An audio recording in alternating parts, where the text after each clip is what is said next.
That volunteer trip you might be going on this year isn't helping anyone. Voluntourism trips are largely designed to benefit the visitor rather than the host communities, making a spectacle out of poverty and reinforcing outdated stereotypes about developing countries.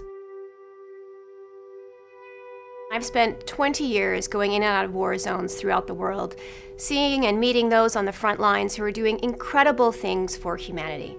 And what they ask, what they deserve more than anything else, is that we believe in them, that we invest in them and their capacity and their competency. Volunteer tourism, sometimes called voluntourism, is now a multi-billion-dollar industry, with millions of people volunteering while on vacation every year. But is this industry all it's cracked up to be? Reports from Haiti and Cambodia of orphanages offering volunteer experiences, where foreigners can pay to spend a few weeks reading and visiting with young children, no background checks required, have been accused of keeping conditions deliberately squalid, so that visitors will feel compelled to give more to help the children they just met. Except those improvements never materialize. On many volunteer websites, you'll see photos and videos of foreigners with happy kids hanging off their backs and shoulders, accompanied by testimonials about how much the local children enjoyed and appreciated the visit, making the experience even more emotionally rewarding. But here's what you won't read. Studies by child psychologists in South Africa of orphaned children exposed to a revolving door of foreigners might be hyper-affectionate because they are constantly forming bonds with outsiders who, inevitably, abandon them.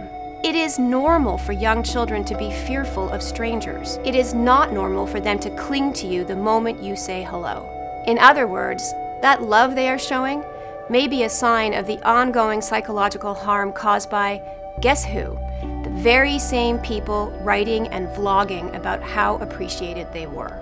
Big tourism companies like Carnival Corps now offer social impact cruises that include popping into local communities to teach English or cultivate cocoa plants. Hundreds of charities and nonprofits also do similar do-good, feel-good experiences where for $3,000 to even $10,000, you can be part of overseas development work in action, meet the locals, and help some kids. Impoverished communities around the world won't be saved by our volunteer labor and good intentions. Quite the opposite.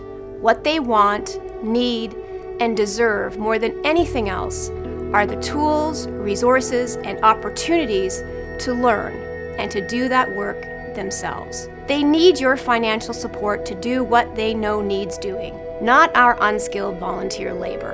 If you really want to make a difference, think about donating some of what you might have spent on a give-back vacation and put that money into the hands of those who could really use it, the frontline workers within those communities who are doing tremendous things against all odds. Or simply drop the volunteer part and concentrate on the tourism. Visitors can shop in local women's cooperatives, support local tourism, and spend money on things like handmade wood carvings and beaded wallets that can cover a family's school fees for a year. Caribbean nations still reeling from recent hurricanes can especially benefit from those tourist dollars right now. It's important for us to see the world and to live in it and to experience it, but it's also important for us to make sure that our actions don't harm others.